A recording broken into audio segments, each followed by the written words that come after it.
Alright everyone, I'm about to show you how I mix nice melodic and soft sounding vocals, so let's get straight into it. First thing I'm going to do is let you hear how these silky smooth vocals sound, and then I'm going to go over these steps I got to actually achieve that sound. Got the feeling enough, feels enough. It seems these needs won't go away. I want you near place through my day. I bow my head and I ask to pray. Father, can I trust your faith in us? But where we bleed and words we say. Should we feel our needs or have a mind at bay? Why does your true love lead the blind astray? Cause I fall forward, I fall forward.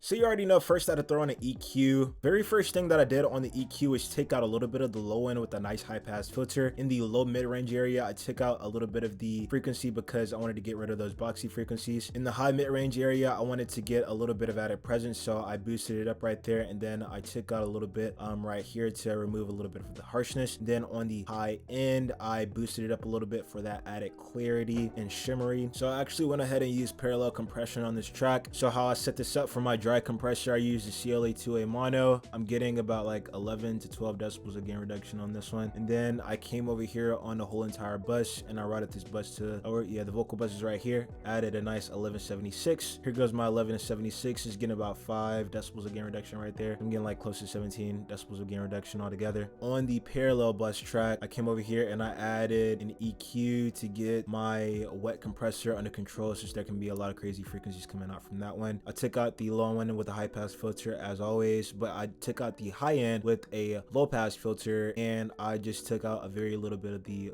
boxiness and a very little bit of the presence from the parallel compressor right here. And then of course I came over here and I added a de-esser on the parallel track to make sure I wasn't getting any crazy frequencies from that compressor. Last thing I did on this parallel track, I don't really see too many people do, was throw a imager on here, and I really did this to widen up the wet signal that was going to be blended in with my dry signal. It'll kind of help the vocal be perceived as fuller than what it already is. So it's like already sounding really full from the parallel compression, but then when you add the ozone imager in there and you widen out that wet signal, it sounds really full and sounds really nice as well, as you heard earlier. But yeah, I routed this parallel bus to the vocal bus, so I'm getting all the effects. I'm getting off of it right here. Next thing in the process was a de-esser, 19 decibels gain reduction right here on the threshold. After all that, I added my second EQ to make sure I was getting all the frequencies after my compression under control still. I came over here, added a little bit of presence, came over here, removed my boxy frequencies from the low mid-range area once again. Next thing, I had to come over here with a little bit of auto tune. Sounds nice, crisp, clear. And then on the auto tune, I went over here to formant and I turned it up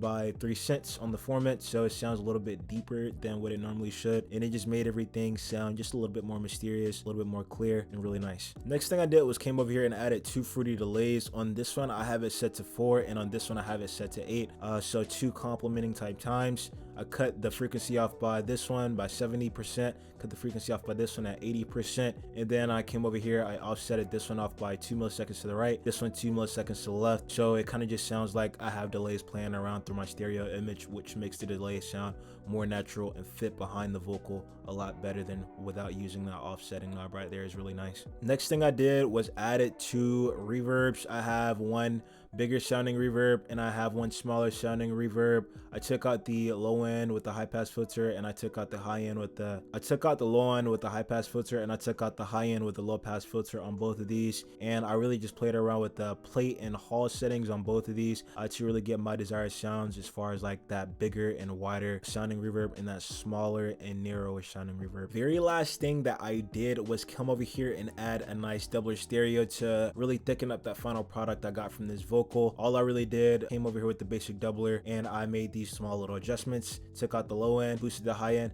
and that was literally it. Let's come over here and listen to it one last time, shall we? Got the feeling enough, feels enough. It seems these needs won't go away. I want you near place through my day. I bow my head and I ask to pray. Father, can I trust your faith in us? But where we bleed and words we say. Should we feel our needs or have a mind at bay? Why does your true love lead the blind astray? Cause I fall forward, I fall forward, I fall forward. Got the feeling enough.